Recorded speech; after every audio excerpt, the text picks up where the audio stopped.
Doctor, അതുപോലെ എന്താണ് orthodontics അഥവാ ദന്തക്രമീകരണം?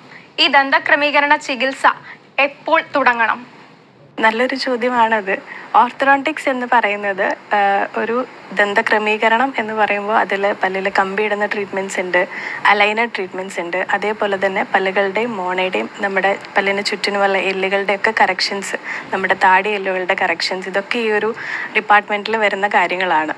എപ്പോൾ ഒരു ട്രീറ്റ്മെൻറ്റ് തുടങ്ങണം എന്ന് ചോദിക്കുമ്പോൾ നമുക്ക് എല്ലാവരുടെയും വിചാരം നമ്മൾ ഒരു 12 അല്ലെങ്കിൽ 13 വയസ്സൊക്കെ ആകുമ്പോഴാണ് കുട്ടികളുടെയൊക്കെ എല്ലാ പല്ലുകളും വരുന്നത്.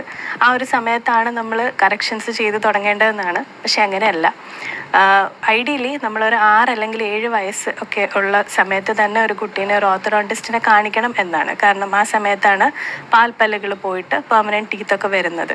ആ സമയത്ത് നമ്മുടെ കുട്ടികളുടെ എല്ലുകൾക്ക് എന്തെങ്കിലും കറക്ഷൻസ് വേണം. താടി എല്ലുകൾ ചിലപ്പോൾ മുന്നോട്ടോ പുറകോട്ടോ അല്ലെങ്കിൽ മിസ്പ്ലേസ്ഡ് ആയിട്ടൊക്കെ ആയിരിക്കും വരുന്നത്. അപ്പോൾ അതിനെയൊക്കെ നമുക്ക് കറക്റ്റ് ചെയ്യാൻ പറ്റുന്ന ഒരു ബെസ്റ്റ് ഏജ് എന്ന് പറയുന്നത് സ്റ്റാർട്ടിങ് ഫ്രം ഒരു 6 or 7 അപ് ടു ഒരു പ്യൂബർട്ടൽ ഏജ്, അതായത് ഒരു 13-14 വയസ്സൊക്കെ വരെ നമുക്ക് ആ ഒരു ടൈം കിട്ടുള്ളൂ. അപ്പോൾ എത്രയും ഏർലി ആയിട്ട് നമ്മളൊരു ട്രീറ്റ്മെൻറ്റ് സ്റ്റാർട്ട് ചെയ്യുന്നോ അല്ലെങ്കിൽ ഒരു കൺസൾട്ടേഷൻ ചെയ്യുന്നോ അത് അത്രയും നല്ലതായിരിക്കും.